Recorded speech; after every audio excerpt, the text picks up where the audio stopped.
Hola, muy buenas tardes, muy buenos días. Bienvenidos. Ya veo que se van conectando poco a poco todos los participantes en el seminario de esta tarde. Y pues agradecerles a todos su asistencia y vamos a comenzar la presentación de esta segunda fase del proyecto Latandis. Y bueno, pues para presentar y dar la bienvenida, agradecemos tener con nosotros al presidente de Fundación Derecho y Discapacidad y también presidente del Comité Español de Personas con Discapacidad en España, don Luis Cayo Pérez Bueno. Así que, bueno, sin más dilación, le doy la palabra a nuestro presidente Luis Cayo. Luis, cuando tú quieras, tuya es la palabra. Muchas gracias, Beatriz de Miguel, coordinadora general de la Fundación Derecho y Discapacidad. Traslado también a Paula Pérez como responsable de proyectos, que son las artífices de este seminario. Y pues buenas tardes desde España, Madrid. Buenos días para aquellas personas que nos siguen con otro uso horario, el correspondiente a Latinoamérica. Y le damos pues la bienvenida más cordial, más cálida a cuantas personas se han interesado por esta actividad de la Fundación Derecho y Discapacidad. Como os ha dicho, soy Luis Cayo Pérez Bueno, presidente del Patronato de la Fundación Derecho y Discapacidad y del Comité Español de Representantes de Personas con Discapacidad.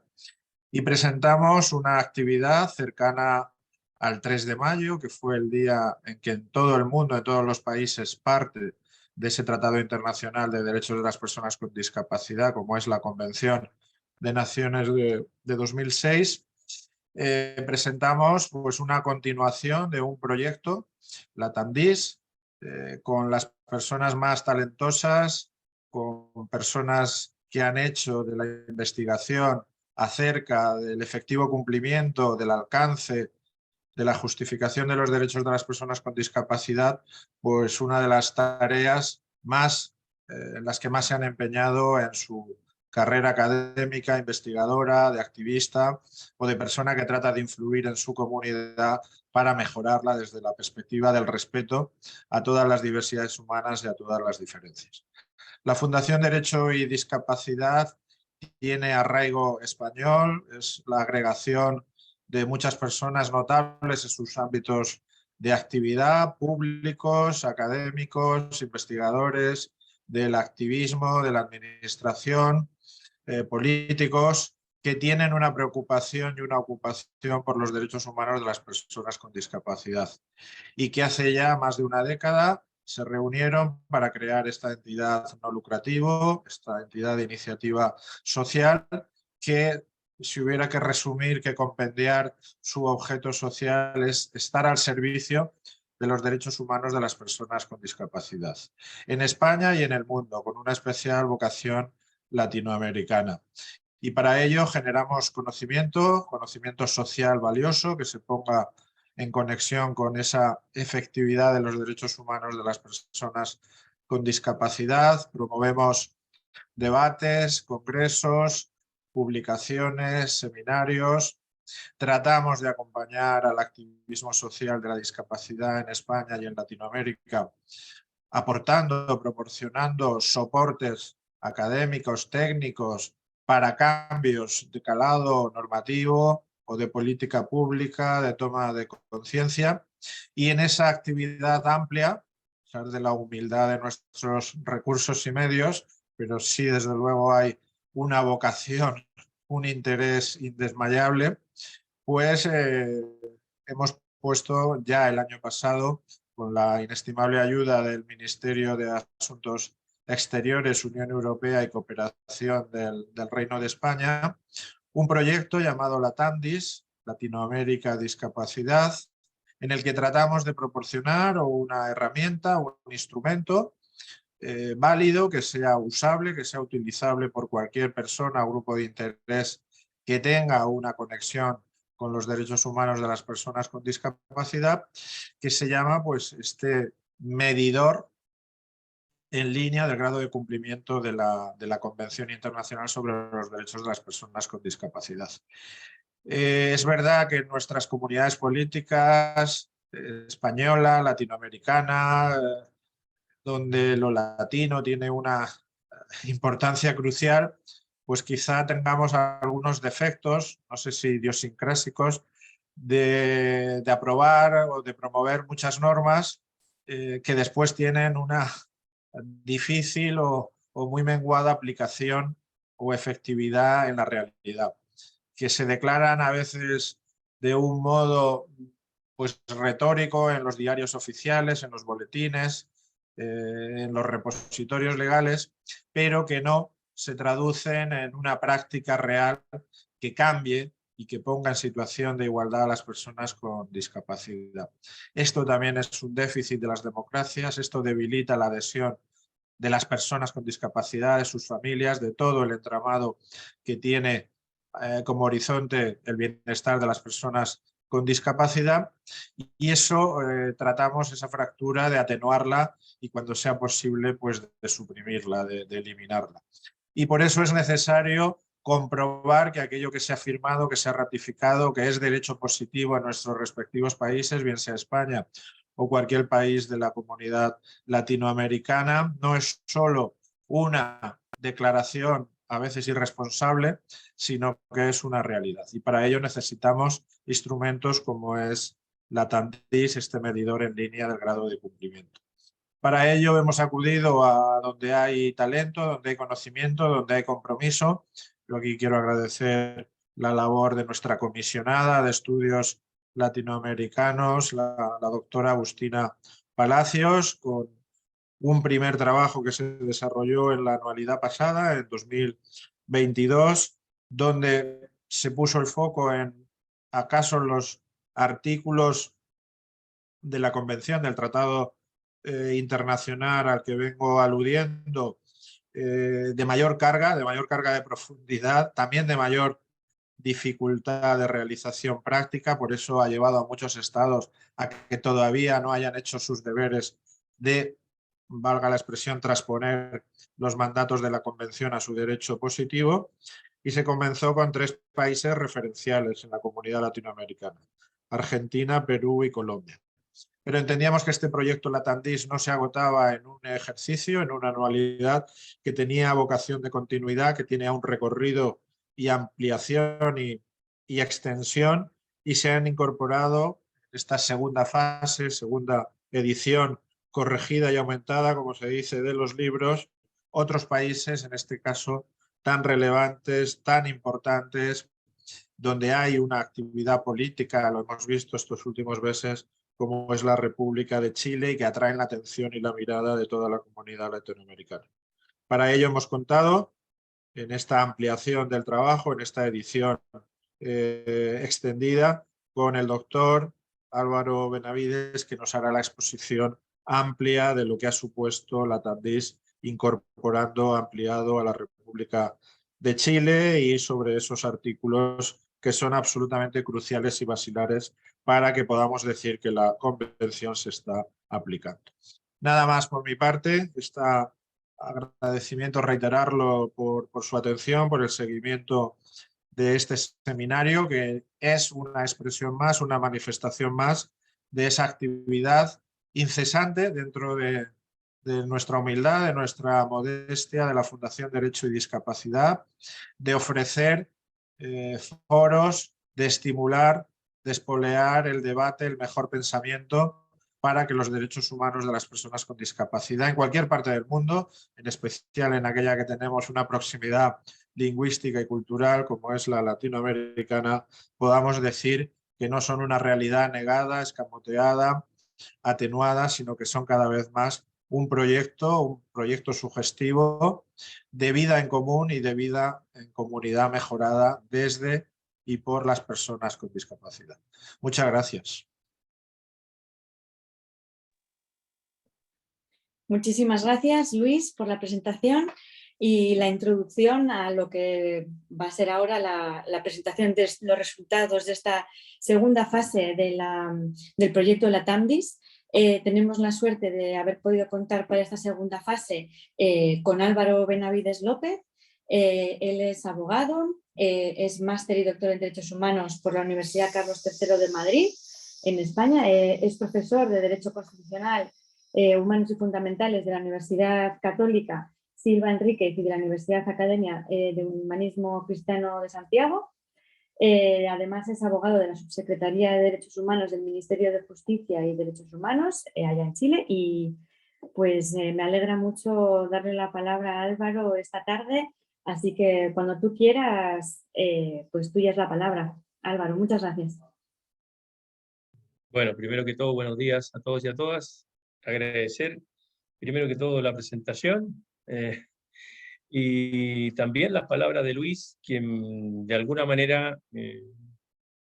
ponen, ¿no es cierto?, en relieve los derechos de las personas con discapacidad como una cuestión de derechos humanos. Y creo que desde ese punto de partida me permite, ¿no es cierto?, iniciar mi exposición, que está dividida en 4 partes. La primera, veremos cuáles son los fundamentos filosóficos que sustentan la Convención y entenderla como una nueva visión de la discapacidad, para luego, simplemente a manera también introductoria, entender cuáles son las consecuencias de esta nueva noción, de esta nueva visión, a nivel general, y en la segunda parte ya introducirnos a lo que es el ordenamiento jurídico nacional respecto a la aceptación y la incorporación de los tratados internacionales en el ordenamiento jurídico interno, la regulación de la capacidad jurídica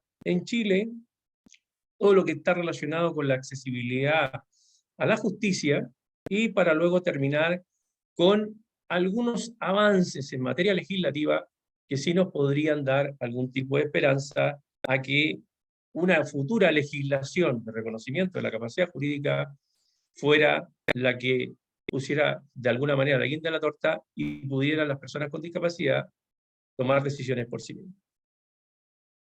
Lo que se me ha de alguna manera abocado en cuanto a al tema a desarrollar es el análisis del artículo 2 y 13 de la Convención de los Derechos de las Personas con Discapacidad.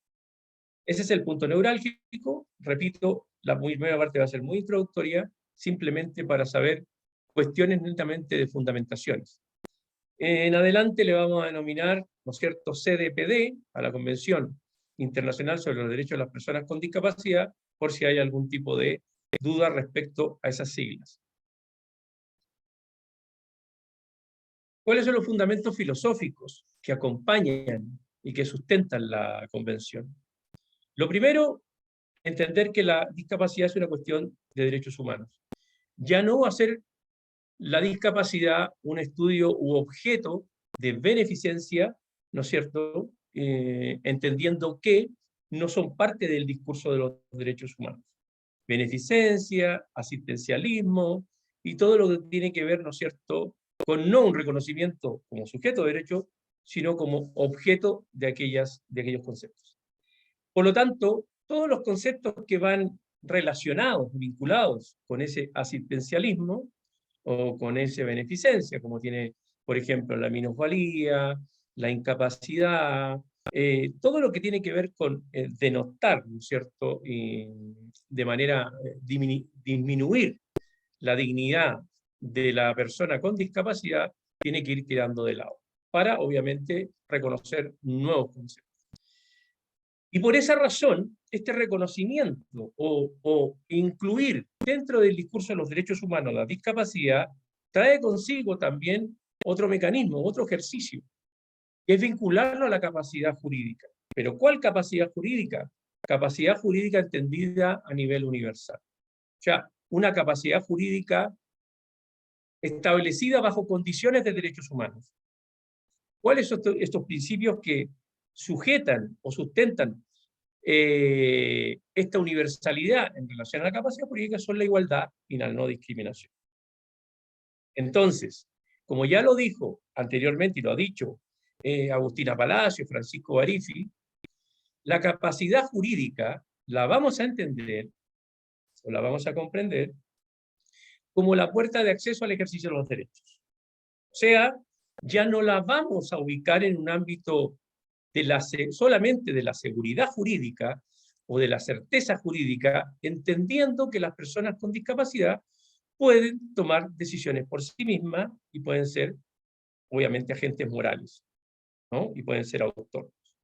Esa es la primera gran distinción que la Convención expresa. Y obviamente provoca todo un nuevo paradigma respecto al tratamiento de las personas con discapacidad y un nuevo abordaje hacia las personas con discapacidad.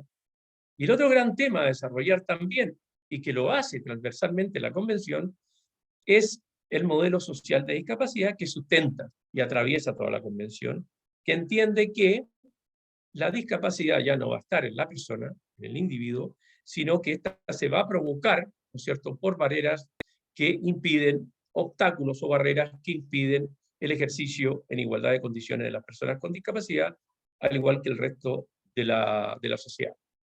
Estas barreras pueden ser múltiples: físicas, comunicacionales y sobre todo actitudinales, que son aquellas que realmente cuesta y ha costado desde que se aprobó la Convención ahí en 2006, que fue el primer tratado de derechos humanos del siglo XXI, y cual en Chile también se ratifica por ahí por el 2008 y pasa a ser obviamente normativa interna. ¿Cuáles son las consecuencias de este cambio de paradigma? O sea, ¿qué es lo que significa en la práctica para los ordenamientos jurídicos internos el tomarse en serio que la discapacidad es una cuestión de derechos humanos y que la persona con discapacidad es un sujeto de derechos? La primera consecuencia, y que tiene consecuencias jurídicas, aquí quiero aclarar algo. Estas consecuencias, que son a lo mejor de índole teórico y aparentemente más filosóficos, tienen una incidencia también en el ordenamiento jurídico interno. No queda ahí. No es solamente abstracta, sino tiene una correlación o un correlato de manera real, de manera práctica. Primero, acaba primar la libertad de elección sobre el resultado de aquella elección. O sea, vamos a reconocer, ¿cierto?, la voluntad, la autonomía de la persona, independientemente cuál sea la toma de decisión de esa persona. No vamos a discutir o no vamos a debatir si es buena o vamos a hacer un juicio de valor respecto a esa decisión. Y aquí podríamos citar al profesor, no sé, Gerard Quinn de la Universidad de Galway, que él habla de la dignidad en perspectiva de la discapacidad. Esto quiere decir que las personas con discapacidad también pueden cometer errores, también pueden equivocarse y también pueden aprender de ello, ¿o no? Como cualquiera de nosotros que libremente toma decisiones diariamente y que no les son restringidas ni limitadas porque tenemos una limitación, valga la redundancia, en lo que se denomina nuestra autonomía funcional. Y aquí quiero aclarar algo que ya lo dijo y lo adelantó Luis, que de alguna manera no podemos confundir lo que es la autonomía moral con la autonomía funcional. La autonomía funcional me puede limitar, sí, de alguna manera, la forma de que yo me pueda movilizar, la forma que yo me pueda expresar, y la forma que yo pueda entender algún contrato o algún acto, sea cual sea, pero eso no quiere decir que mi autonomía moral, mi toma de decisiones tiene que estar restringida. Y esto tiene que ver también con la vida independiente, de que cada persona tiene el control de sus vidas, independientemente si la realiza por sí mismo o no. Y acá también hay otra confusión de que si la persona no realiza esa toma de decisiones por sí mismo, prácticamente la está haciendo a través de otro, un tercero. Este no es el caso. El caso que si de una limitación de algunas de las autonomías funcionales, ya sea, ¿no es cierto?, alguna restricción de la movilidad, alguna restricción en la comunicación, estas con las nuevas tecnologías de hoy, con los nuevos avances de la ciencia, ya permiten algún cuestionamiento y debate de la justificación del ordenamiento jurídico interno para poner límites a algunas personas que tienen esa condición o que están en una situación de discapacidad distinta a los, entre comillas, normales. Entonces, esto también hay que subrayarlo porque el ordenamiento jurídico se basa en un modelo decimonónico, anquilosado, ¿no es cierto? Y todos lo sabemos, los que estamos más o menos interesados en el tema, y que son difíciles de derribar. Estoy hablando de la institución de la capacidad jurídica y estoy hablando de la institución de la sustitución, representación y del proceso de interdicción. Por lo tanto, no es fácil abordarlo desde el punto de vista plenamente jurídico o plenamente positivista. El abordaje de este tema tiene que venir desde los derechos humanos. Y por esa vinculación. ¿Y por qué con la capacidad jurídica? Que esto también tiene consecuencias. ¿Por qué no con otro concepto o otra institución? Muy breve. Hasta hace poco, lo que a nivel internacional estaba reconocido era la personalidad jurídica, o sea, la titularidad de la persona para contraer obligaciones y tener derechos y obligaciones. Sin embargo, esto no se ha discutido el ejercicio de los derechos. A nivel internacional no se ha discutido. ¿Cuándo comienza a discutirse el ejercicio de los derechos y cuándo comienza a tener un tratamiento distinto? Con la CEDAW, ¿no? Cuando se aprueba la CEDAW, la Convención de Eliminación de toda forma de discriminación a la mujer, ahí por el 79, comienza a discutirse el tema de la capacidad jurídica. ¿Por qué? Porque la mujer, por razones que tampoco entiendo, hasta hace poquito la mujer casada bajo sociedad conyugal era incapaz relativa. Entonces, el artículo 15 de esa convención viene a reconocer la igual capacidad jurídica a la del hombre. O, mejor dicho, porque utiliza otro concepto, dice la idéntica capacidad jurídica a la del hombre. Luego, obviamente, retoma este concepto, esta nueva noción, la Convención de los Derechos de las Personas con Discapacidad, en su artículo 12, y hace suyo precisamente este concepto, e igual a la capacidad jurídica a la de los demás. O sea, ahí está el reconocimiento. Y ahí está la influencia de los derechos humanos en la capacidad jurídica. Si me permiten el concepto, se intromete, se inmiscuye en el ordenamiento jurídico para poder, ¿no es cierto?, tener nociones de equidad y de igualdad. Y no discriminar por motivo de discapacidad, que sí se señala en el artículo 2 también de la Convención, entendiendo que ya la limitación funcional no es tema para poder justificar y limitar y restringir los derechos de las personas con discapacidad. Ese es por un lado, ¿no? Hay comunicación aumentativa, alternativa, está lo que se denomina hoy en la educación, lo que se denomina la lectura fácil, para las personas con discapacidad intelectual, cognitiva, que por ahí está Irma Lavid, ¿no es cierto?, como participante, que ella es una de las promotoras acá en Chile sobre ese tema, en el ámbito educacional.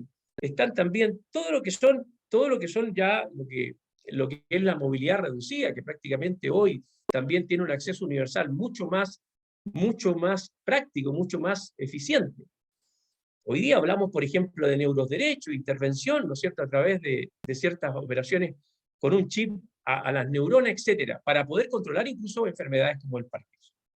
Lo que quiero decir, y rayo la suma con esto y termino con este tema, es que no está hoy la justificación tan aceptada, ni siquiera a nivel de doctrina, ni siquiera a nivel de autores, en el ordenamiento jurídico, bueno, sí los civilistas, para poder justificar esta limitación. Eso es por un lado, que son las comunicaciones, todo lo que es porque al derecho le interesa que la persona pueda expresar su voluntad, pero a través, ¿no es cierto?, de comunicaciones que ya, entre comillas, están reconocidas socialmente, ¿no? Es la comunicación oral o escrita, ¿no? Pero luego también hay distintas formas de comunicación, hay distintas formas de comprensión, por lo tanto, ahí no voy a ahondar el tema, simplemente lo voy a dejar puesto como una contrariedad a la justificación y más adelante seguramente se puede saber. Hay otro tema también que tiene que ver con la capacidad jurídica, entendida que el ser humano, en su incorporación, o como tal, dice un reconocimiento también a la dignidad, como fundamento del derecho, siempre se nos distingue ese reconocimiento porque el ser humano tiene la capacidad de razonar, ¿no? Y el razonamiento es algo característico y algo implícito en el ser humano. Bueno, esto también se puede cuestionar en el sentido de que, o debatir, que el ser humano no es solamente una dimensión racional, sino es que está integrado por varias dimensiones, y una de ellas también, por ejemplo, son las dimensiones emocionales. Que decirlo a vuelo pronto pareciera ser algo muy teórico o metajurídico, si ustedes quieren, pero tiene consecuencias jurídicas. Y lo voy a decir a través de un ejemplo muy simple y muy sencillo.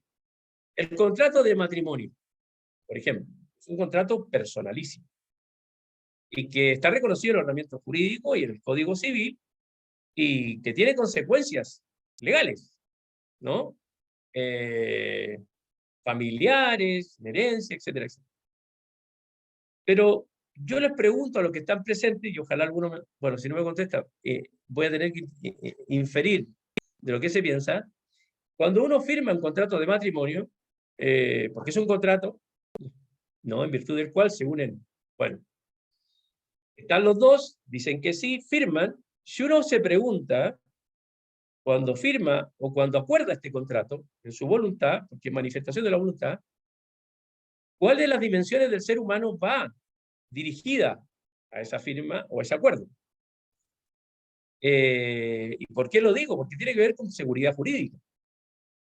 Si por ahí los que están presentes y son casados algunos me dirían, bueno, yo razono que esta unión voy a estar mejor y voy a tener mejor pasar, voy a tener a lo mejor una seguridad patrimonial, etcétera, etcétera, pero la esencia del matrimonio no sería esa, creo. Sería obviamente que la persona tenga una vinculación emocional, ¿no? Puede estar enamorada, en otro estadio. ¿Y cómo valoramos esa dimensión al momento de ejercer ese derecho? Porque no está calculado en ninguna parte del ordenamiento jurídico el enamoramiento, el amor, o lo que sea, que es parte de los sentimientos del ser humano. ¿Cómo lo calculamos? Entonces, eso también es un ejemplo, a lo mejor también muy extremo, pero sí tiene que ver con lo que estamos hablando, con la capacidad jurídica, para entender si esa persona está dentro de su plenitud, de sus condiciones, ¿no?, de su plenitud, de esa capacidad legal, y el enamoramiento también tiene que ver con otras cosas, ¿no? Por eso lo quiero comparar. Es decir, estoy dentro de mi sí, estoy razonando bien, y es un contrato. Y tiene que ver con el ejercicio de la capacidad jurídica. Bueno, todo este tipo de, todos estos, digamos, conceptos que estoy dando a conocer, me provocan, en lo personal, ¿no es cierto?, un cuestionamiento y un debate acerca de esas limitaciones. Por otro lado, tendríamos que, en segundo lugar, prima el modelo de apoyo en la toma de decisiones sobre el modelo de sustitución. Hasta ahora nosotros tenemos lo que se denomina el modelo de representación, que es modelo de sustitución de la voluntad, que un tercero prácticamente viene, ¿no es cierto?, a reemplazarlos en todos los ámbitos y va a decidir por nosotros mismos lo que él quiera decidir. Y ahí nuestros deseos y preferencias van a estar obviamente limitados a lo que ese tercera quiera decidir, entendiendo qué es lo que para mí, o qué es lo que es mejor para mí, por mi seguridad. Y este concepto va a seguir por todo el ordenamiento jurídico interno: seguridad jurídica y seguridad en el tráfico jurídico. Pero yo personalmente cuestiono si realmente esos derechos están, digamos, interesados en la persona, que obviamente está siendo sustituida. Y ahí también puedo llegar a otra conclusión de qué entendemos por protección, porque todos estos artículos que vamos a ver ahora más adelante tienen que ver con la protección de la persona con discapacidad. Protección a la persona, que para mí muchas veces esa protección es desproporcionada, es exigente, y obviamente no cumple con todas las condiciones que tienen que ver con el reconocimiento de la dignidad, primero, y como sujeto de derecho de la persona. Entonces la persona pasa a tener lo que se denominaba antes una muerte civil, que antiguamente eso también se practicaba en un ámbito de las instituciones clericales. Entonces, tener esto en consideración para que luego, cuando veamos el modelo de apoyo, se entienda que el modelo de apoyo, si bien lo que viene también a establecer es el acompañamiento en la toma de decisiones con la persona. Se acompaña a la persona a tomar una decisión. El concepto aquí es con, o se utiliza, y no por la persona. Entonces lo que tratamos es de potenciar la autonomía por muy mínima que ésta se encuentre y en qué estado se encuentre. Repito, esto lo podemos vincular con todas las nuevas tecnologías, con toda la ciencia, la investigación. Incluso Rafael Yuste, también ahí español, ¿no?, está dando de alguna manera muchos proyectos en relación a los neuroderechos, y eso me parece muy interesante para poder entender que no podemos ya limitar en base a esa justificación de la comunicación. Entonces, por la persona, sustitución, con la persona, acompañamiento. Y aquí tendremos que ver la intensidad del apoyo, entendiendo precisamente la especificidad de la discapacidad. Porque otra cosa hay que entender, que hay un mundo heterogéneo de la discapacidad, que muchas veces los legisladores, y acá estoy con Luis, que lo dijo al principio en su presentación, muchas veces no comprenden, no captan y ni siquiera leen. O sea, es decir, no tienen la lectura integral de la discapacidad, sino aquí en Chile yo no sé si se ha aprobado la convención con tanta unanimidad como fue en su momento. Es decir, esto se trata de, ¿no?, construir rampas, sensores, ampliar el acceso universal, tener, ¿no es cierto?, plazas accesibles, viviendas también, etc. Pero acá este acompañamiento es integral, y por esa razón ese reconocimiento heterogéneo de los derechos de la discapacidad, porque así también lo dice la Convención, también va a tener consecuencias jurídicas al momento de adoptar el modelo de apoyo, porque nos van a decir en esta red o individualización de los modelos, de la persona con discapacidad, es decir, qué necesidades tiene, ¿no? ¿Cuál es la necesidad? ¿Cómo se puede suplir esa ausencia de autonomía? ¿Cómo podemos potenciarlo? Y en eso, ahí la regla general del derecho es un poco antinatura, ¿no? Vamos a tener que empezar a legislar de manera muy específica, de manera individual, las situaciones de cada persona con discapacidad. Hablo de discapacidad sensorial, física, mental, intelectual, psicosocial, etcétera, etcétera. Y por último, aquí en este nuevo modelo, prima la inclusión social y no la integración. ¿Qué quiere decir esto? En muy pocas palabras, yo no tengo que normalizar a la persona, no tengo que curar, sanar a la persona para que pueda incorporarse a la sociedad. Porque la persona con discapacidad no es una persona enferma, no es enferma. Y esto lo ha dicho ya en la clasificación internacional funcional, ¿no es cierto?, de la OMS. Por lo tanto, no hablemos de personas enfermas, hablemos de personas en situación de discapacidad, que obviamente tienen un límite en la autonomía funcional, y que tiene consecuencias, obviamente, en el momento de contactar con la sociedad.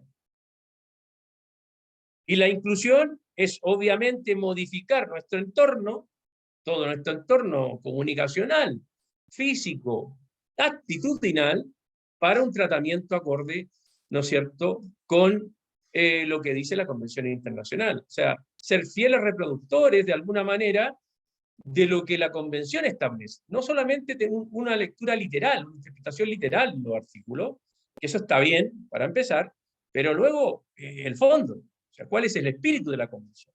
Y así estamos nosotros, me adelanto, desde 2008, que ratificamos la Convención, hasta el 2023, que me parece que la interpretación es muy por encima, repito, muy literal, y solamente han habido intencionalidades, buenas intenciones, de provocar algún cambio, alguna modificación en el ámbito de los derechos de las personas con discapacidad.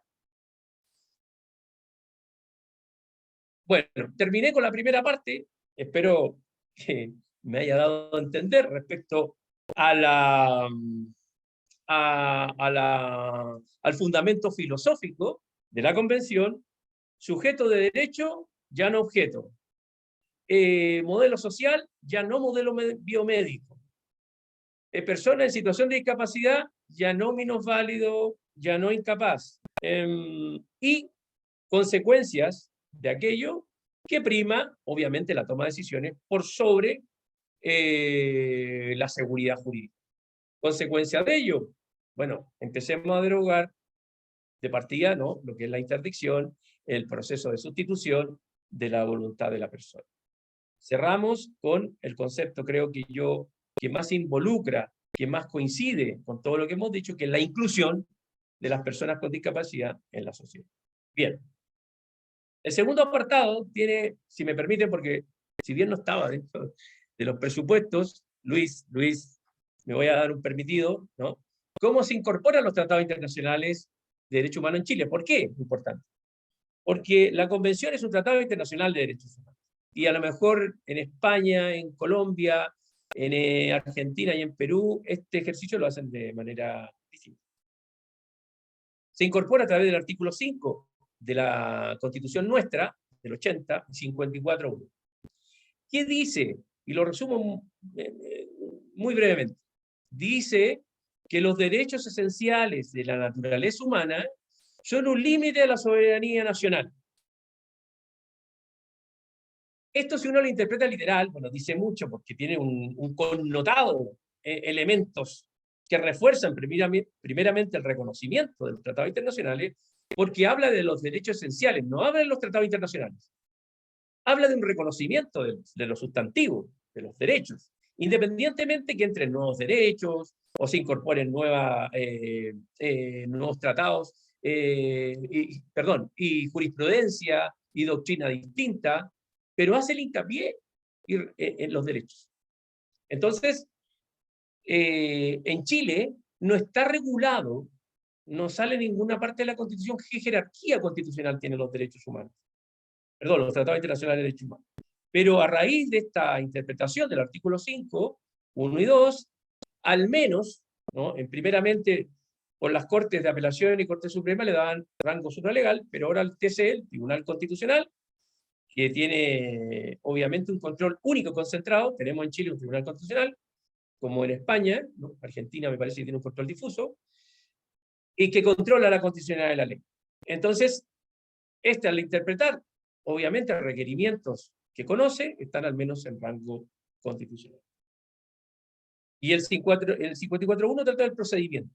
Tiene que aprobarse por el Congreso, se ratifica por el presidente, y una vez que está publicado en el diario oficial, entra en vigencia como cualquier ley de la República.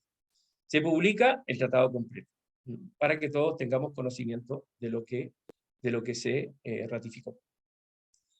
Esa es la manera, ese es el procedimiento, esa es la jerarquía. Hemos tenido discusiones varias, porque en ninguna parte, repito, sale establecido. No es el objeto de la exposición ahora discutir sobre la jerarquía, pero para que quizá tengamos un techo y un mínimo común respecto a qué rango constitucional tienen los tratados internacionales de derechos humanos, al menos rango constitucional. Bien, y acá viene el núcleo duro de la exposición, ¿no? Es regulación de la capacidad jurídica. Recordemos que esto está regido en el Código Civil nuestro. 1857, 56, si algún civilista me puede ayudar en los años, pero más o menos 55, 57. Y desde ese contexto se ha extrapolado hasta el día de hoy. Y estos artículos que vamos a leer juntos y vamos a intentar, ¿no es cierto?, darle algún contenido, no se ha modificado, no se ha reformado, y si se lo ha hecho para mí en una dirección equivocada, ¿ya? Lo primero que tenemos que decir respecto a estos artículos que tratan la capacidad jurídica, que en realidad más que el tratamiento de la capacidad jurídica, tratan la incapacidad jurídica. Este es un contrasentido, entendiendo que el capítulo tiene que ver precisamente con la capacidad legal de las personas, pero bueno, ocupa muy poquito y presume la capacidad jurídica por regla general, y entendiendo que cualquiera de nosotros puede obligarse por sí misma, sin, obviamente, el ministerio de autorización de un tercero. que sería las instituciones, ¿no? Que sería la representación. Esa es la regla general. Eso es lo que dice nuestro Código Civil. ¿Ya? Contexto, 1856. Acto seguido dice, toda persona es legalmente capaz. Ahí está la presunción de derecho, ¿no? Excepto aquellas que la ley declare incapaces. Repito, toda persona es capaz legalmente, excepto que la ley los declara así. Pero, a continuación, sin mucho margen y brecha, en cuanto incluso al mapa geográfico donde está ubicado, el 1447 dirá, son absolutamente incapaces, ¿no? Los dementes, los mal llamados dementes, porque eso tampoco ya hay que sacarlo también dentro del lenguaje, ¿no? Discapacidad intelectual, discapacidad psicosocial, ¿no? Cognitiva, etc. Los impúberes, o sea, los niños niñas menores de 12 y niños varones menores de 14, niñas mujeres menores de 12, y acá hay otro error, los sordos o sordomudos que no se pueden darse a entender claro. Bueno, sordos sí, pero creo que aquí hay una mala conjunción, sordos mudos, no hay personas sordas mudas, ¿no? Son sordas precisamente porque no pueden escuchar y no pueden emitir sonido. Por lo tanto, y lo tercero, que no puedan dar a entenderse claramente.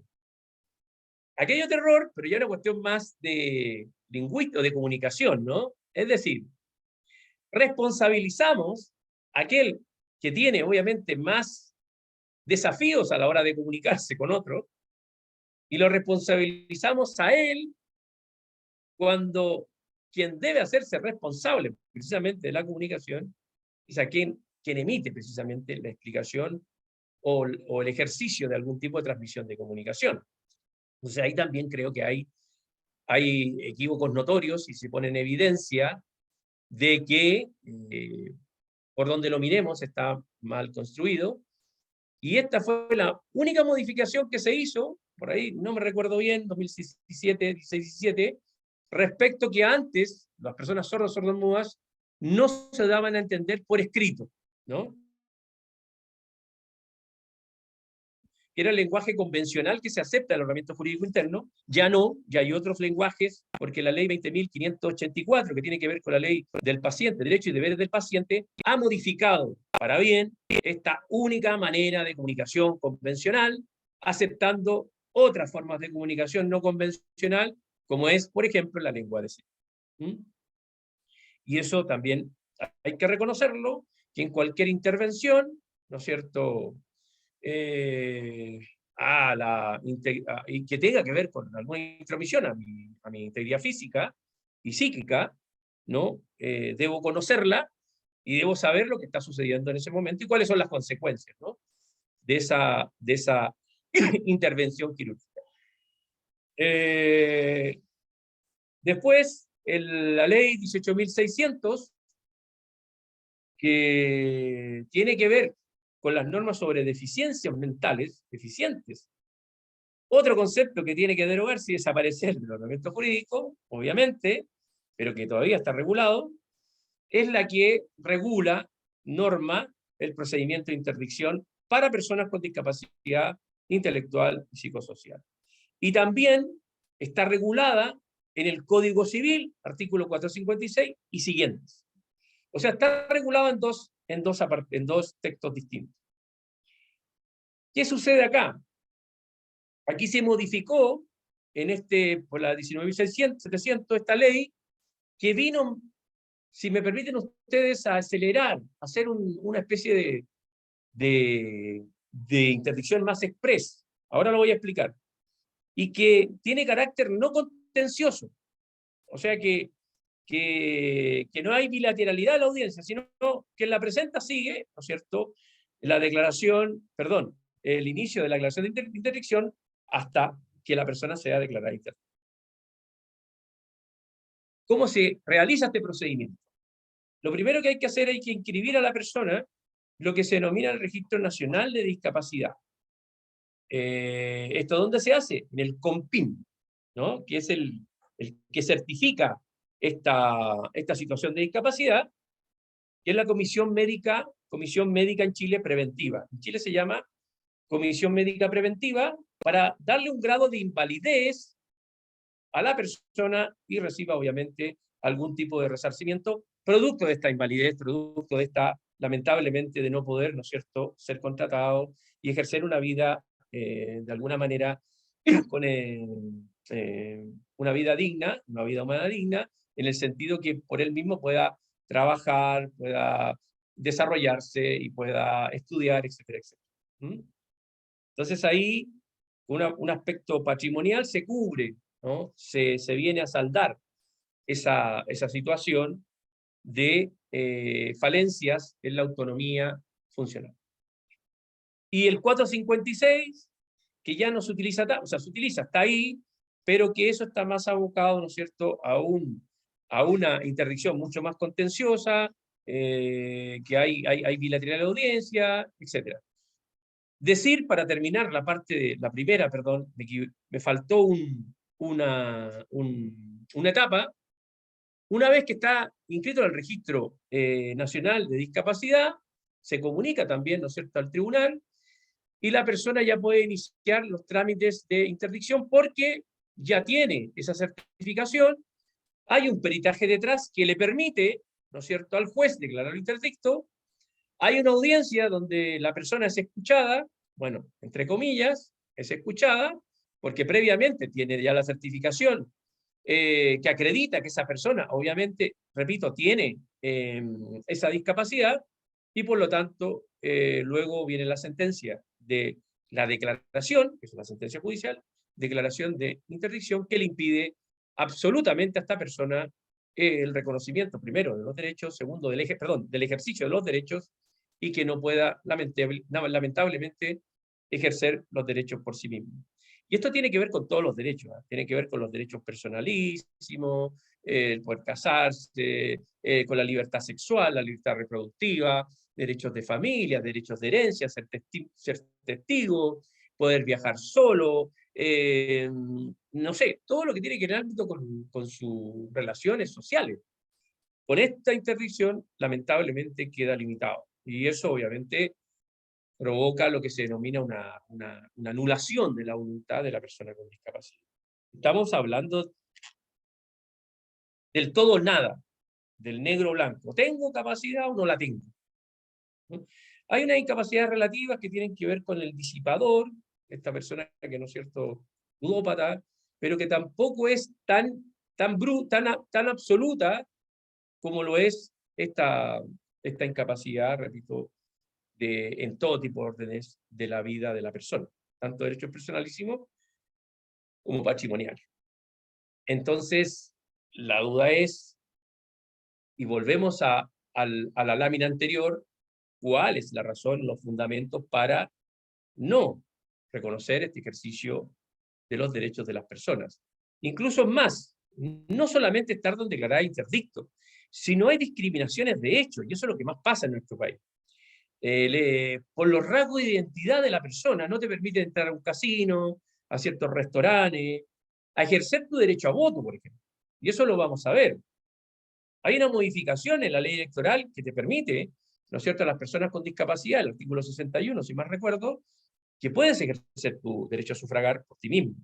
Pero así y todo, hay reticencias, sobre todo, obviamente, con la discapacidad intelectual, con discapacidad, ¿no es cierto?, psicosocial, en el entendido que hay mucha todavía discriminación actitudinal. Es decir, dependiendo quién es el que esté enfrente, voy a permitir o no el ejercicio de estos derechos. Y en muchos ámbitos, el derecho de viajar, el que, por ejemplo, el sacar un carnet de conducir, el otro día conversando con Lino me decía, solamente para ir a anotarse, ¿no? Esto que es el automóvil, ¿no? Estas escuelas de automóvil, ¿no? De tránsito, para poder uno aprender a manejar, no te dejan porque, obviamente, a pesar de que eres mayor de edad, eres chileno, o siéndolo no, teniendo el DNI, pero no cumple con un, entre comillas, ¿no?, de un reconocimiento por parte de la otra persona, lamentablemente por los rasgos que tiene aquella. Esas son discriminaciones, de hecho, que pasan mucho en nuestro país. Entonces, redondeemos este tema. Primero, la regulación de la capacidad prácticamente no es tal, sino más la incapacidad. Segundo, todavía permanece y pervive la incapacidad y el modelo biomédico rehabilitador, entendiendo que las personas que no cumplen con esos requisitos y están en esa situación no pueden ejercer los derechos por ellos mismos. Incluso más, lamentablemente se le ha quitado, ¿no es cierto?, del cuidado a personas, a mujeres y mamás sordas que están solas por no tener la idoneidad para poder criar a su niño o niña. Cuestiones como estas no son de público conocimiento, hay sentencias al respecto, y esperemos que estas obviamente vayan cambiando, se vayan modificando, con otro paradigma, introduciendo todos estos temas y obviamente haciendo capacitaciones de carácter urgente, no solamente a los operadores jurídicos, sino también a nivel educacional y a través también de los ministerios de educación, introducirlos también en edades muy pequeñas para que entiendan que se puede convivir con personas que son distintas a ellas. Entonces, en este tema, insisto que la justificación plantea problemas. ¿Es debatible? Sí, es debatible, pero debatámoslo e intentemos mejorar. Y la interdicción ya tiene que ser, obviamente, derogada, subsanada, por todo lo que es el procedimiento nuevo del modelo de apoyo. Por eso ese procedimiento creo que, me parece que ya en algunos países como Colombia, Perú y España ya lo están desarrollando hace algunos años, y quizás sería, digamos, bueno de acá 4 años o 5 años cómo ha ido, ¿no es cierto?, si ha sido eficaz, si ha sido real, no solamente en la parte normativa, sino práctica, y cómo se han ido adoptando estos cambios. Accesibilidad a la justicia. Tercer tema, accesibilidad a la justicia. ¿Ya? Está relacionado un poco con la capacidad, pero creo que me salí del ámbito netamente teórico, sino más práctico, legislativo, para que sepamos, y todos los que están ahí me están escuchando, entiendan que acá se han hecho cosas que tienen algún propósito, que no es lo ideal, pero que sí siguen el propósito de mejorar las condiciones de las personas con discapacidad. Ley 20.069, que es la ley Zamudio, llamada ley Zamudio, lamentablemente en honor a un chico homosexual que lamentablemente sufrió acoso y luego lo mataron en un parque, y en honor a él, no, esta ley se dictó. En su artículo 2 habla de la acción de discriminación arbitraria, pero no solamente para las personas, obviamente, por ejemplo, en razón de la raza, discriminación raza, origen étnico, edad, orientación sexual, sino que también a la discapacidad, y se extendió a la discapacidad. Por lo tanto, ahí tenemos una acción legal para presentarla en los tribunales de justicia. La ley 20.422, que es la ley que viene a reflejar, entre comillas, la regulación de la convención, porque esta nace por ahí el 2008, la convención, perdón, se ratifica el 2008, y el 2010 nace esta ley entendiendo que puede ser el reflejo de la convención, y toda su normativa interna bebe de la fuente de la convención. Sí quiero decir y hacer hincapié que muchas veces la interpretación, como ya lo dije anteriormente, no es la adecuada, y aquí se mezcla y todavía pervive el modelo biomédico con el modelo social, y hay algunas confusiones para tomar determinaciones en ciertas políticas públicas. Pero sí hay una acción de discriminación, el artículo 57, que es propio de las personas con discapacidad. Eso sí está enfocado, es específico de las personas con discapacidad.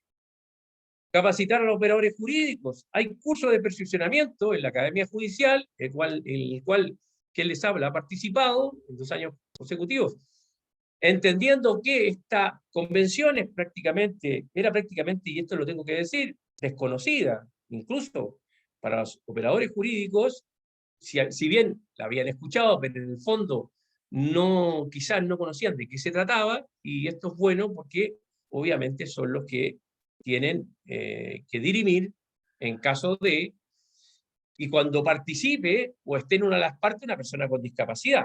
Esto es bueno porque se tiene que hacer lo que se denomina en Chile hace algún tiempo el test de convencionalidad, esto es cotejar un ordenamiento jurídico interno con normativa de derechos humanos que se incorpora y ver cuál de ellas permite para el caso concreto ser aplicadas de manera mucho más, entre comillas, justa, equitativa, de la que solamente nos permite el ordenamiento jurídico interno.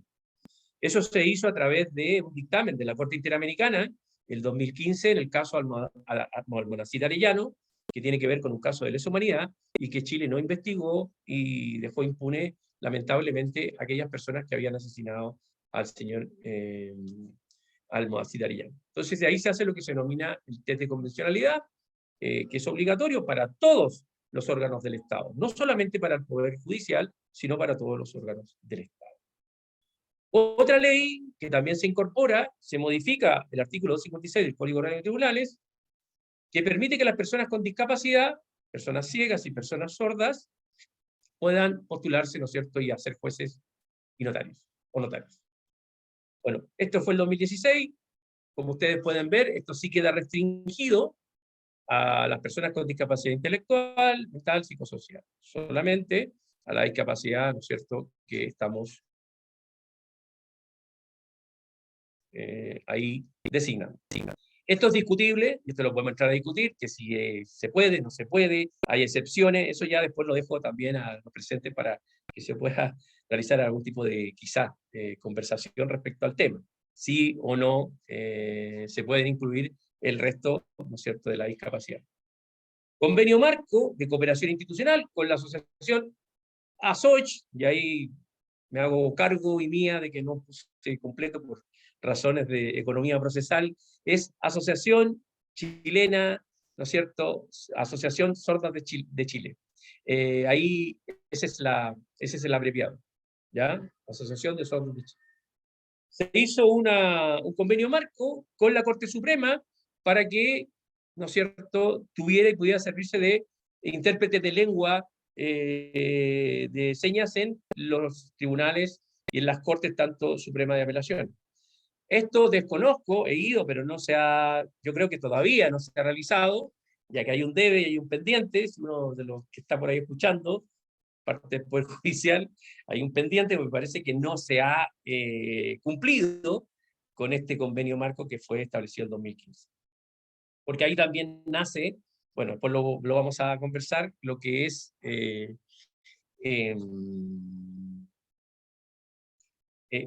lo que es el convenio también con el gobierno de turno, que tiene que ver con otro dictamen, un decreto supremo de inclusión social, que lo vamos a ver ahora después de esta lámina.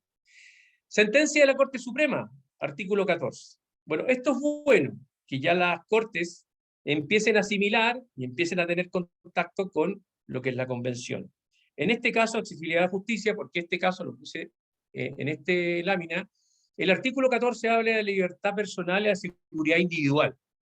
Entonces, el caso concreto, habían presos, habían sido condenados por robo, hurto menor, en Colina 1, en una cárcel, un centro penitenciario de Santiago de Chile, y ahí estaban concentrados personas con discapacidad de todo tipo, ¿no? De todo ámbito, discapacidad sensorial, física, ahí. Ellos tenían un régimen súper, digamos, adaptable a su vida cotidiana, ¿no? Tenían oficio, tenían algunos libros en braille, tenían también algunos ajustes razonables, que para ellos, obviamente, y para la penitenciaría era muy beneficioso, reconociendo los derechos humanos también de la persona que está condenada. Sin embargo, se intentó trasladarlos, sin motivo alguno. Bueno, ahí hay un rumor de pasillo que sí, pero no lo voy a decir, porque fue el INDH, hizo algún tipo de intervención, el Instituto Nacional de Derechos Humanos, y a lo mejor connotó, catalogó mal en la situación que se encontraban esas personas condenadas, y quizás, o no sé cómo fue, pero la cosa es que el centro penitenciario intentó trasladar a estos presos. Se presentó por línea H un recurso de amparo y fue acogido por la Corte Suprema, pero lo más destacable es que el motivo plausible o la fundamentación fue a través del artículo 14 de la Convención, y eso ya es muy bueno para nosotros y generó, si bien una sorpresa, pero una grata sorpresa, entendiendo que dentro de la accesibilidad de justicia, y todo lo que hemos dicho, se toma en consideración incluso a personas que están condenadas por algún tipo de delito.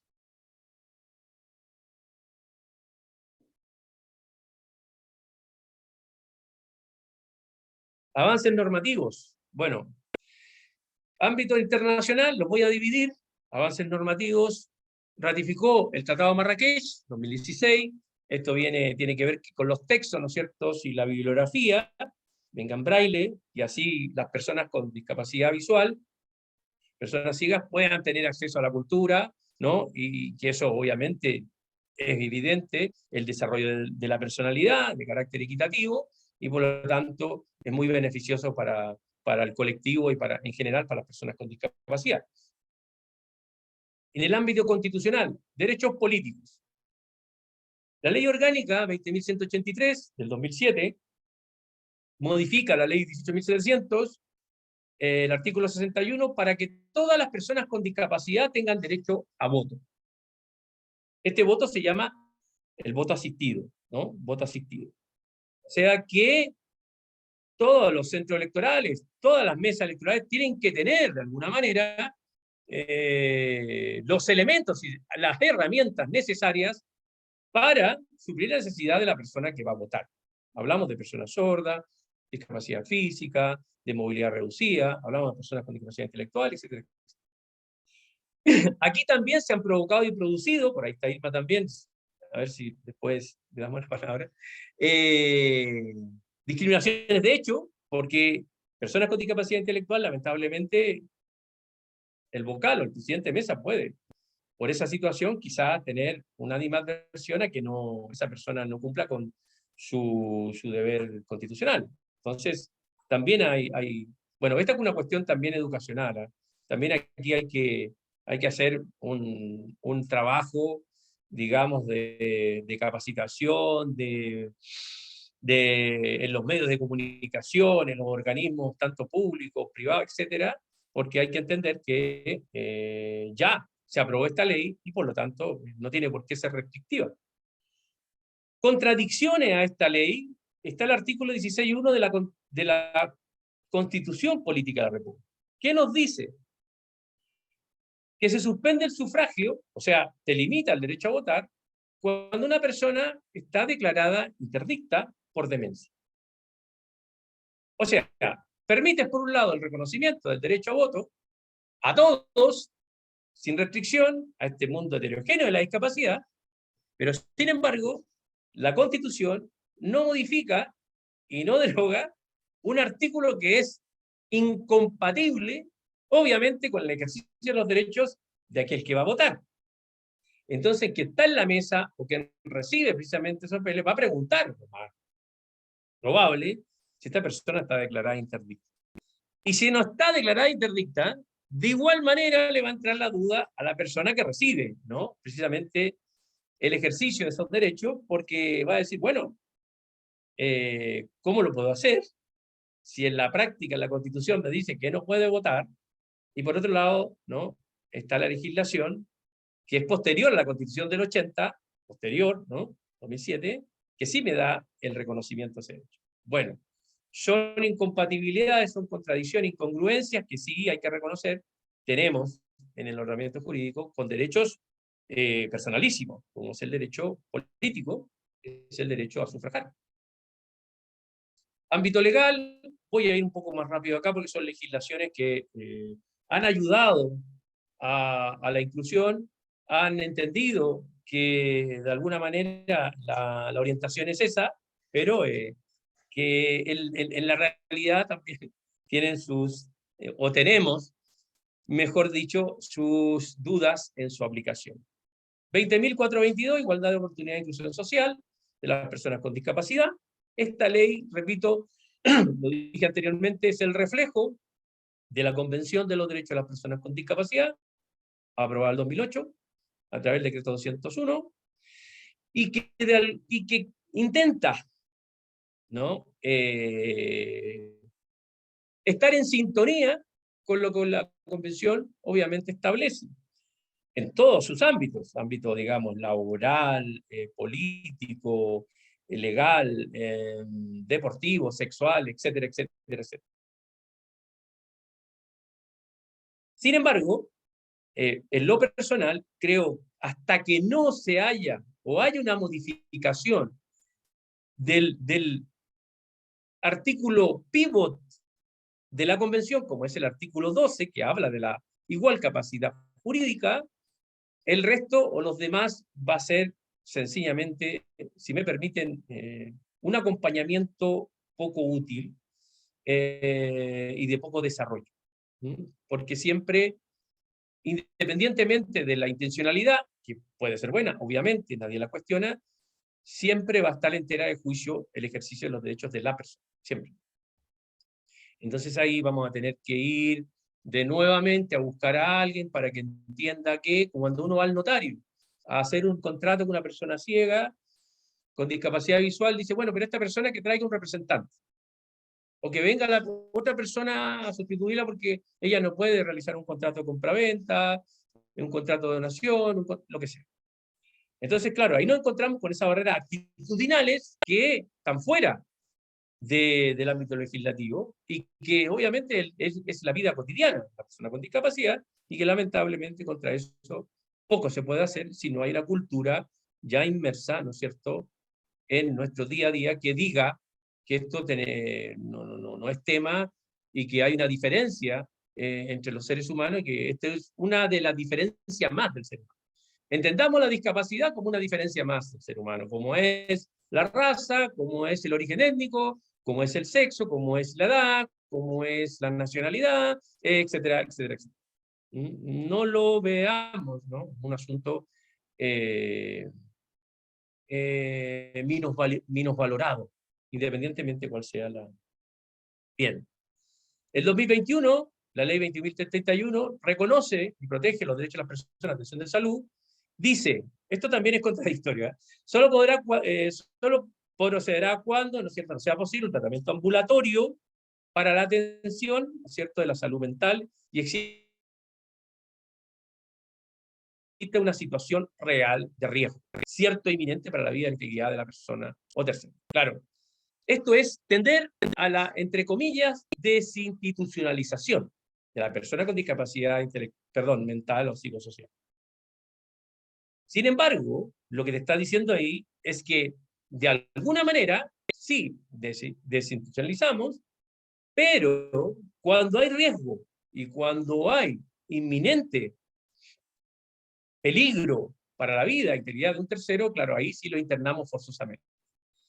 Esto se ha dado, lamentablemente, para poder, ¿no es cierto?, tener un poco de carta libre, ¿no es cierto?, vía libre para internar personas con discapacidad psicosocial. Y esto, lamentablemente, también comienza a tener también su fuente o su inicio cuando el modelo social también plantea desde su inicio la desinstitucionalización, pero por otro lado, cuando sucede esto en Chile, y esto ha pasado, comienza ese proceso, las personas que están internadas, lamentablemente, no tienen red de apoyo. Son personas solitarias. Son personas que muchas de ellas han sido ahí abandonadas, que no tienen algún tipo de red, y cuando salen, se encuentran solas y comienzan, ¿no es cierto?, otra etapa que es una situación de indigencia. Como decimos en Chile también, una situación de calle.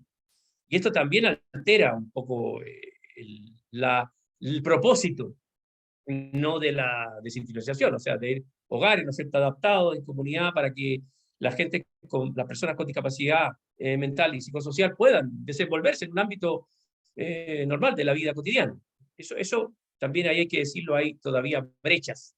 Si vamos a tener ese proceso que sea compatible o que sea íntegro con políticas públicas que sí acompañen a esa verdadera y a esa real atención de la vivienda, que aquí imagínate las personas entre comillas sin discapacidad, hay problemas con el acceso a la vivienda, imagínate con las personas con discapacidad que sí tienen un problema mayor por su situación, y segundo, porque los contratos laborales, la verdad, no son los que uno espera, y que para ahorrar y poder tener acceso a la vivienda, entendiendo incluso con los subsidios que hay, vamos a tener problemas reales, entendiendo que va a ser una barrera, ¿no? Va a ser una barrera, y no inventada, sino que va a estar ahí, y que por mucho que esté la ley, en la práctica no hay una dinámica íntegra como para decir, bueno, esto es un continuum, esto es un desarrollo integral, y por lo tanto va a tener consecuencias y va a poderse aplicar a distintos ámbitos. No, ahí hay muy sesgado y hay muy parcelado lo que se refiere a distintos ámbitos de la vida de la persona con discapacidad, y eso obviamente tiene consecuencias negativas para poder acceder a estos planes de vivienda.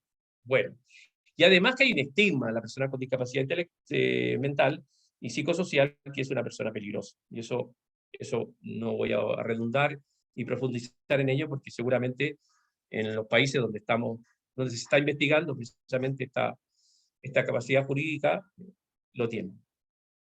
Ley 21.015, esto también lo tienen, creo, en los demás países, respecto a la discapacidad y a la integración al mundo, inclusión al mundo laboral. En Chile el 2017 comenzó con la aprobación y la publicación de esta ley, que en las empresas de 100 o más trabajadores deben reservarse 1% que sean personas con discapacidad. El tema sería, la pregunta sería, ¿qué personas con discapacidad? ¿Cuáles? De este mundo heterogéneo, ¿cuáles son las que sigo contratar con mayor rapidez, con mayor eficacia? Hay un estudio, hace poquito también, de la Inspección del Trabajo de Chile, 2020, que lamentablemente en los primeros años de la aplicación de esta ley, los contratos duraban casi un mes, como mucho. O sea, hay un 60% de esa población de trabajadores, de personas con discapacidad, que lamentablemente no llegan a tener una continuidad en su ámbito laboral. Entonces al mes se terminan los contratos, y eso ya es otro tipo de investigación, pero esto está obviamente reafirmado por la Inspección, ¿no es cierto?, del Trabajo en sus investigaciones que realiza respecto a la vinculación laboral, a la inclusión laboral, etcétera, etcétera. ¿Ok? Entonces, ahí también hay otra brecha, sobre qué contratos realizamos, ¿no? ¿Qué condiciones le damos? Hay excepciones, ¿ah? También hay que decirlo, hay excepciones que seguramente, por ejemplo, hay chicos con síndrome de Down en el Congreso Nacional que lo están haciendo muy bien, y en otras instituciones que también lo están haciendo muy bien, y me parece excelente, pero esa es la excepción, y hay que decirlo y hay que resaltarlo. La excepción a la regla general, no es la regla general. Ministerio de Vivienda y Urbanismo aprueba reglamento del programa Fondo Solidario en relación a la vivienda. Bueno, estos son obviamente beneficios, pero son para todos los grupos vulnerables, ¿ya? Es para todas las personas, los grupos desaventajados. Y dentro de esos grupos están las personas con discapacidad, y obviamente tienen una regulación. Si se presta algún beneficio, lo subsidia el Estado, pero hay que tener obviamente una cantidad más o menos importante para poder postular a estos beneficios. Y ahí vuelvo atrás sobre mis propios pasos. Es complicado, porque si los contratos de trabajo no reconocen de alguna manera los oficios, las profesiones y lo que tienen que realmente pagar, ¿no es cierto?, la remuneración a las personas con discapacidad, ahí tenemos otra brecha. Otra brecha, más allá de la adecuación de las viviendas, de la accesibilidad universal, ajuste razonable, por ejemplo, con el colectivo de la acondroplasia, etc. O sea, aquí hay otras razones que son prácticas, de orden práctico, más allá de lo teórico, repito, de la accesibilidad, que hay parques accesibles, que hay viviendas que se construyen con la accesibilidad, y me parece bien, pero hay una cuestión que también es anterior, que tendrá como consecuencia el no permitir ese acceso de manera mucho más adecuada y real. Y acá voy terminando con dos apuntes que creo que son significativos. El 2015, que también es legislativo, el Decreto Supremo, se constituyó la Comisión Asesora Presidencial para un Plan Nacional sobre Inclusión Social de Personas en Situación de Discapacidad. Yo puedo dar fe de que esto se realizó, participé de ese plan, participé de ese estudio en la mesa técnica de capacidad jurídica, con algunos connotados comisionados, ¿no? Y se dejó un dossier, y esto está en el Congreso de la Biblioteca Nacional, en la Biblioteca del Congreso Nacional, hay también, en otros ministerios también está, y de la cual, y esto tengo que decirlo, también muchos de nosotros hemos sacado como fuente de información para poder desarrollar una propuesta, o entender alguna sentencia, alguna jurisprudencia, sacar algunos datos, etc. Ya sirvió mucho para eso, lamentablemente no fue integral, sino se fue desarrollando de manera muy parcelada, y esto afectó obviamente a propósito de la formación de este decreto. Eso se hizo obviamente en la administración de la presidenta Bachelet, y bueno, ella fue la que dictaminó este decreto. Repito, esto sirvió y nos sirve, me incluyo, para obviamente volver por nuestro propio espacio y decir, bueno, qué cosas faltan, qué está incompleta, qué brechas hay. Hay que hacer una encuesta, por ejemplo, la ENDIS del 2015 tampoco separaba, en cuanto a la encuesta, las diferentes discapacidades. No se reconocía el mundo heterogéneo, y ahí también podríamos haber hecho un trabajo mucho más profundo de entender que cada discapacidad necesita herramientas, ajustes y accesibilidad distinta. Por lo tanto, ahí también tenemos un debe al respecto, entender y hacer algo más profundo, más prolijo, para poder dar algunas cifras reales del mundo de la discapacidad, ¿no? Bueno, y recientemente se presentó por el Ejecutivo el proyecto de ley que reconoce la plena capacidad jurídica de las personas con discapacidad y establece normas para su ejercicio. Esto ya lo han hecho en los países que están hoy día presentes en este proyecto: Perú, Argentina, con distintos estilos. Argentina me parece que hizo una modificación al Código Civil y Comercial, Costa Rica hizo lo mismo, Colombia no, porque Colombia redactó una ley, la 19.600, y Perú me parece que también redactó una ley, si no me equivoco. Entonces son estilos distintos de llevar a cabo una reforma, todas obviamente muy valederas, pero que tienen estilos distintos. Nosotros, el año 2021, tuvimos reuniones permanentes durante un año, en una mesa de trabajo con la senadora Goiz, que en un principio quería solamente tomar el tema para las personas mayores, entendiendo que esas personas iban a perder su capacidad legal producto de alguna discapacidad mental, como obviamente es la demencia senil o el Alzheimer. Entonces, quería concentrar ese proyecto en las personas mayores. Bueno, debido a varias reuniones con otros senadores, con Chumilla también, convencimos muchos, me incluyo, de que esto sería mucho mejor y mucho más, obviamente, aprovechado si este proyecto fuera íntegro y involucráramos también a las personas con discapacidad. Y es así como nace el proyecto. Ese proyecto está en el Congreso, se hicieron algunos retoques, y esto hay que decirlo. El presidente Piñera lo presentó en enero del 2022, y esperemos que cuando se discuta esté en tabla, participar y ayudar a que la convención esté ahí obviamente metida, el espíritu de la convención tenga reflejo en ese proyecto e irradie, ¿no?, con todos estos principios de igualdad, no discriminación, dignidad, y se entienda que más que un proyecto puramente jurídico, positivista, tiene una connotación de derechos humanos. Y creo que por ahí hay que tomar y considerar. Principales propuestas de esta legislación: reconocimiento de la capacidad jurídica universal, es decir, ya no entendernos con el concepto de capacidad de goce y capacidad de ejercicio, sino solamente capacidad jurídica.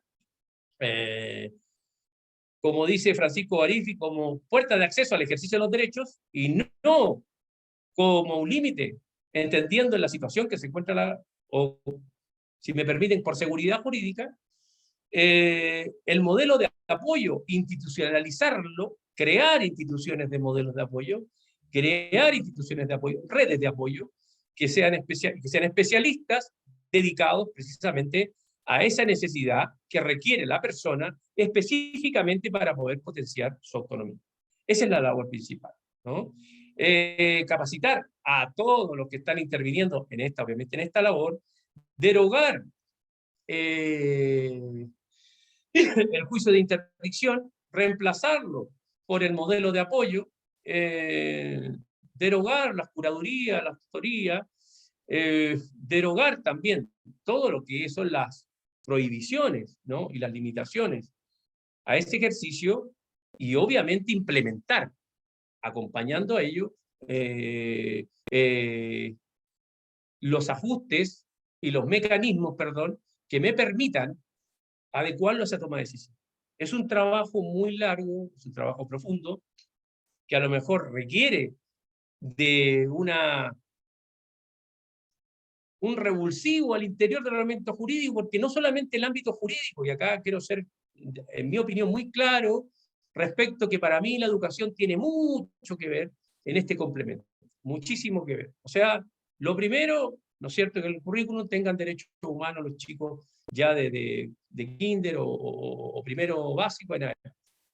Y cuando hablo de derechos humanos, hablo de los distintos grupos vulnerables, desaventajados. Cosa de que se entienda que la diferencia, se puede convivir con la diferencia, que la diferencia es algo connatural al ser humano, y que no es algo que cause temor, o cause barrera, o se construyan algún tipo de obstáculos para poder relacionarse con lo distinto. Por lo tanto, creo que es un trabajo muy arduo a todo nivel. Para mí la educación es fundamental, por el lado que nosotros, por la perspectiva que nosotros la miremos, entendiendo que el propósito va a ser reconocimiento del ejercicio de los derechos. Los notarios, capacitar a los notarios, porque los notarios van a cumplir un rol acá, ¿no? Es decir, van a haber anotaciones donde estas personas van a estar en un registro de red de apoyo, y va a tener que tener una vinculación el notario para saber, bueno, quiénes están con apoyo, las personas con discapacidad, qué apoyos tienen, si es necesario realmente llamar un apoyo, eso es otra cosa. Dependiendo de la discapacidad, los apoyos pueden ser menos o más intensos, pueden ser más formales o menos formales, o informales. Repito, hay que entender el mundo heterogéneo, y de conformidad a ello, ir construyendo también la red de apoyo. No podemos tampoco realizar una toma de decisiones de manera desproporcionada, si la persona no lo requiere, si la discapacidad no lo requiere, porque ahí también estaríamos tomando el mismo modelo de representación y siendo exagerado y desproporcionado al momento de proteger a la persona con discapacidad. Es la misma persona con discapacidad que se tiene que proteger. Aquí no puede aplicarse lo que se denomina el interés superior del niño, que se aplica en la Convención de los Derechos del Niño, digamos, en la Convención de los Derechos de las Personas con Discapacidad cuando son mayores, ¿no? ¿Qué mejor interés superior de la persona que la misma persona que ejerza sus derechos, ¿no? No resiste análisis el hecho de que si yo pretendo, ¿no es cierto?, instaurar el modelo de apoyo, se requiere obviamente que la persona participe en la toma de decisiones del mismo, y que le incumbe en su interés, en sus preferencias, etcétera, etcétera.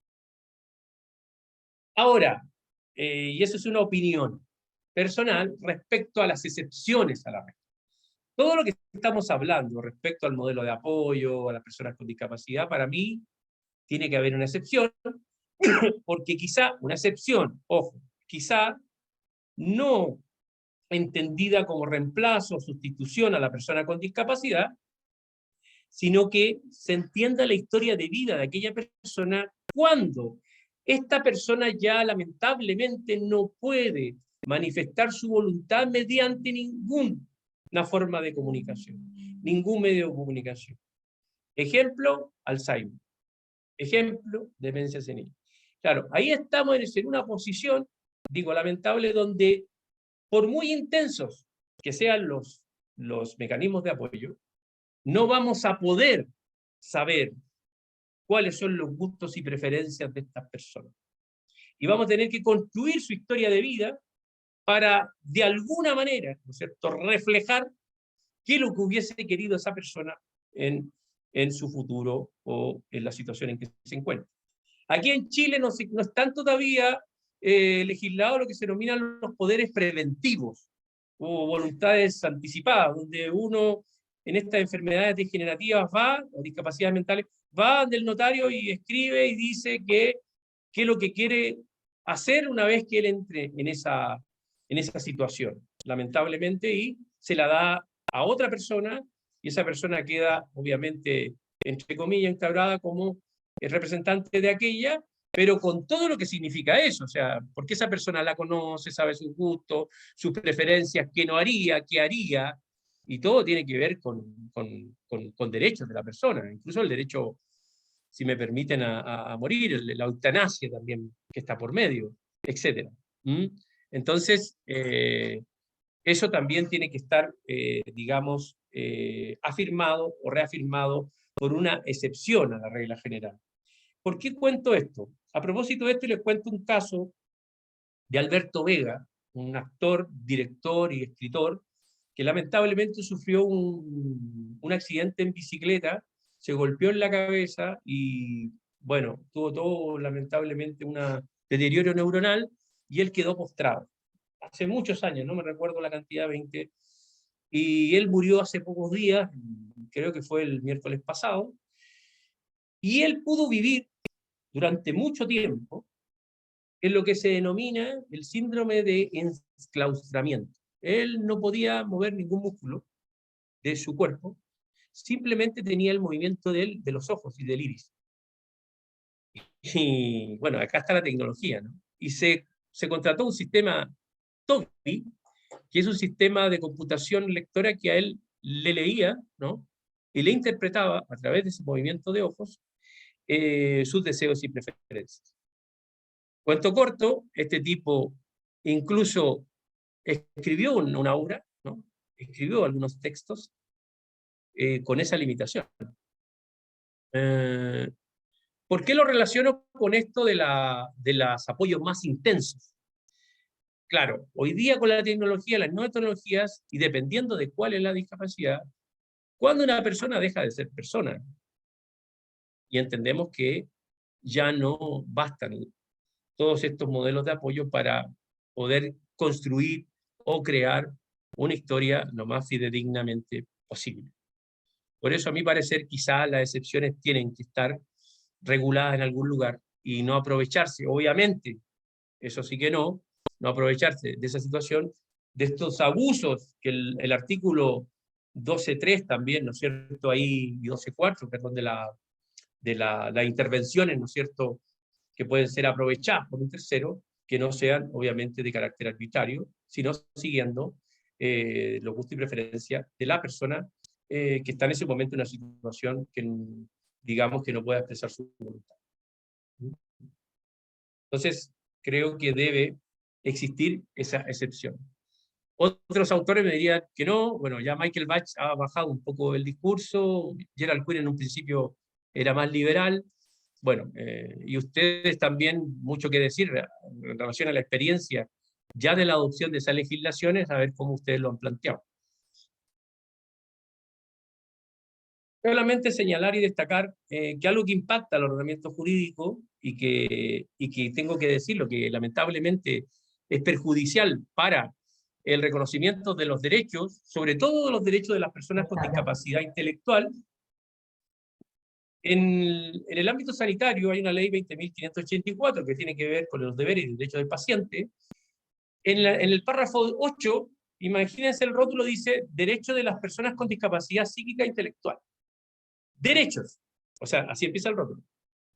Acto seguido, el artículo 24 habla de lo siguiente: sin prejuicio de lo dispuesto en el artículo 15 de esta ley, de la propia ley que habla de la incapacidad, si la persona no se encuentra en condiciones de manifestar su voluntad, la indicación y aplicación de tratamientos invasivos e irreversibles, tales como la esterilización, con fines contraceptivos, bueno, ese es el fin, se supone, psicocirugía y otros de carácter irresistible, deberán contar siempre con el informe favorable del Comité de Ética del establecimiento. Simplemente señalar y connotar y subrayar que en ningún momento y en ninguna parte de este artículo la persona que va a ser intervenida, la persona que se supone tiene reconocidos sus derechos personalísimos, acompaña, actúa o intervienen en esa decisión. Y esto creo sí que es grave, creo que es muy drástico, y sobre todo con derechos personalísimos que tienen que ver con la libertad sexual y los derechos reproductivos. Y además que son tratamientos invasivos y de carácter irreversible.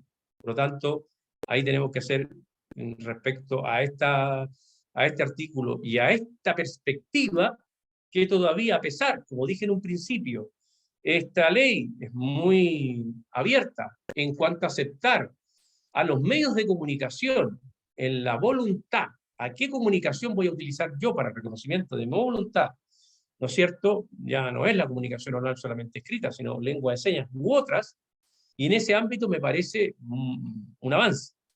Pero hay otros que también hay que mencionar, como este, que seguimos imbuidos en el modelo médico rehabilitador y que obviamente perjudica y lamentablemente vulnera derechos personalísimos de las personas con discapacidad intelectual. Es por ello que lo señalo, lo rescato también para que en otros, digamos, en los otros países también tengan a lo mejor, si es que tienen algún ejemplo de esto, que también se pueda mostrar. También decir, ojo, y que acá lo que no quiero decir es que voy a denostar al comité ético del establecimiento, ¿no? Ojo, no tiene que ver con ello. Tiene que ver con que la persona a quien se le va a realizar precisamente este tipo de prácticas no participa, eso. Porque pueden ser los padres también que autoricen esto, y otros terceros, familiares, pero voy al hecho que en ningún momento la participación, ¿no es cierto?, de esa persona, que es la que va a ser afectada, está, digamos, siendo tomada en consideración. Bueno, y voy ya, ¿no?, creo, cerrando. Para lo personal, desafíos. Hay que legislar urgente, urgente, ¿no? Urgente sobre el reconocimiento de la capacidad jurídica, modificar el modelo de sustitución por el modelo de apoyo, toma de decisión. Esto puede ser gradual, este cambio puede ser gradual, bueno, puede a lo mejor tomar algún tiempo, pero ya llevamos, ya 2000, si sacamos cuenta, 2008, ya bastantes años como para haber provocado un cambio real, no un cambio simbólico, no un cambio en la legislación, sino un cambio aterrizado en el que se refleje en el día a día y sobre todo con lo que tiene que ver con la discriminación. Y la capacitación de todos los operadores jurídicos y funcionarios públicos sobre el procedimiento de toma de decisiones y del reconocimiento de la capacidad jurídica que permitan el acceso a la justicia en igualdad de condiciones. O sea, 2 y 13, artículo 2 y 13, que sean tomados en consideración, que los funcionarios públicos entiendan de que ya no pueden dictar sentencias inhabilitantes, que ya los notarios entiendan que las personas pueden también ejercer, con discapacidad, puedan ejercer los derechos por sí mismos. Hay una convención que ya está ratificada, del 2008, por lo tanto es ley de la República y no hay por qué tener reticencia al respecto. Así que, bueno, con eso creo que ya, sí, ¿no? Termino. Agradecer nuevamente a la TAMDIS por la invitación, agradecer a los presentes, y espero no hayan sufrido mucho con la exposición. Ahí apareció Rafael de Lorenzo, bueno, saludar a Rafael también, que lo tuve también en mi tribunal, así que gusto de saludarte.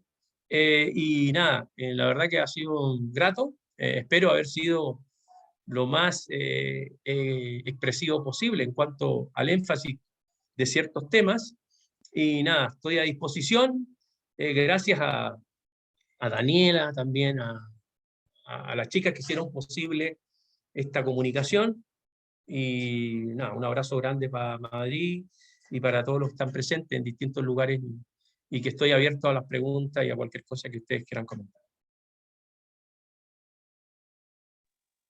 Muchísimas gracias, Álvaro, por la presentación.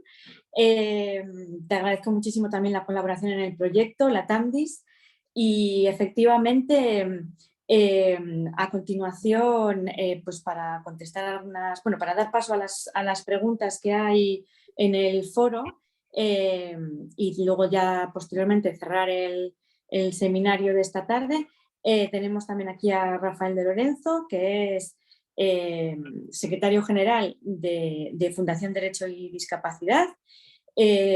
Rafael, te voy a dar la palabra. Hay 2 preguntas para tu conocimiento en el chat. Como quieras, si quieres que damos paso a las preguntas o...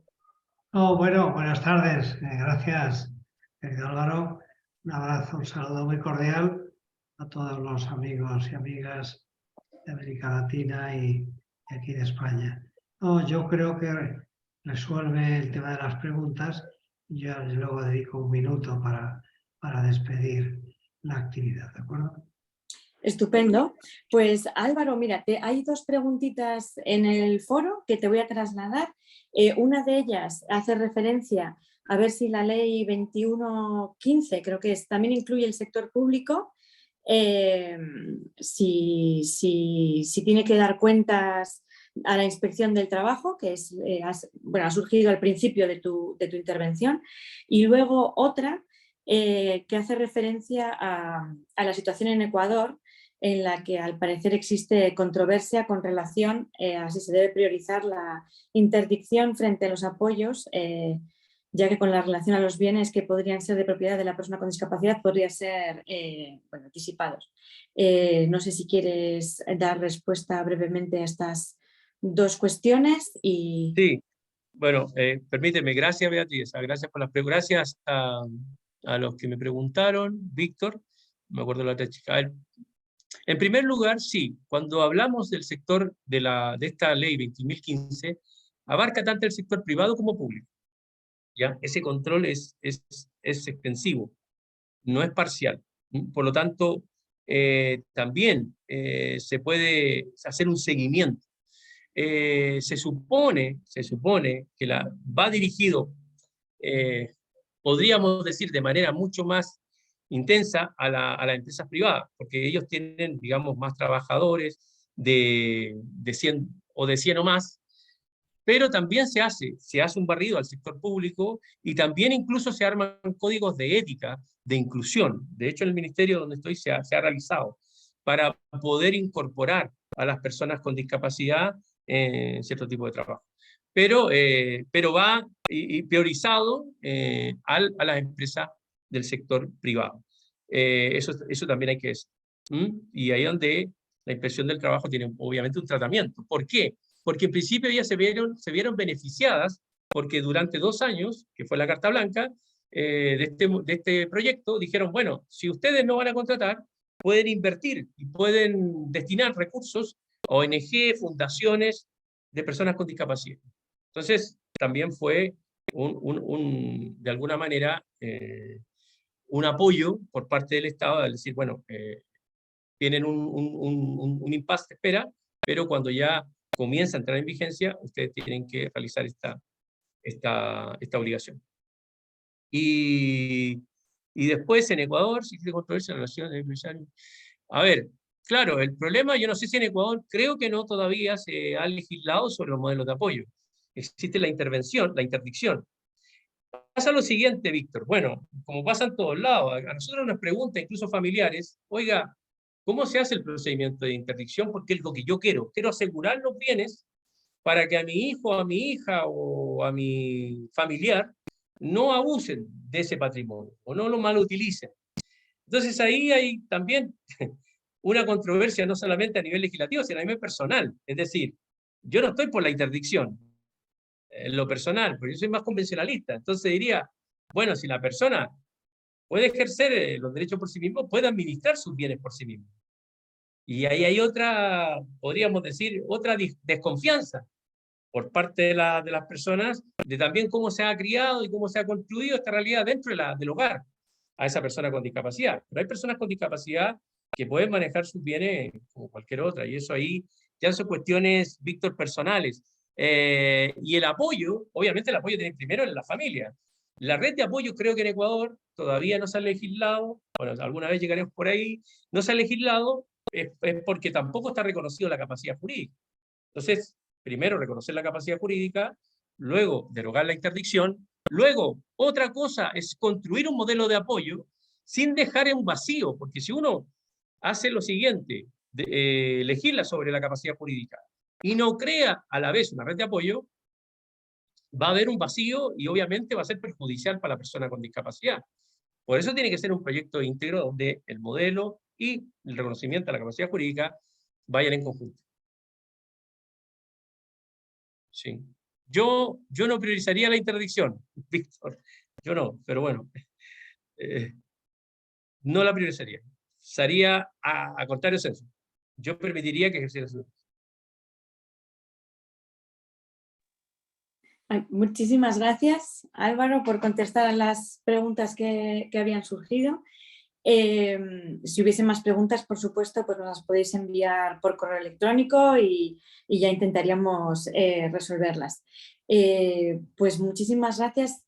Ahora mismo, para cerrar el seminario de esta tarde en España, bueno, de esta mañana allá en Chile, tenemos a Rafael de Lorenzo, que, como he comentado, es secretario general de Fundación Derecho y Discapacidad, entre otras muchas cosas. También es secretario general del Consejo General de la ONCE aquí en España, y ha sido profesor titular de la Universidad Nacional de Educación a Distancia, también aquí en España.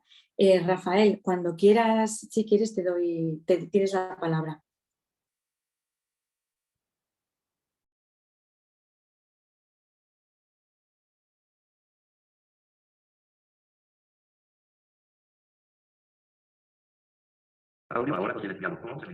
Ahora sí se me escucha, ¿verdad?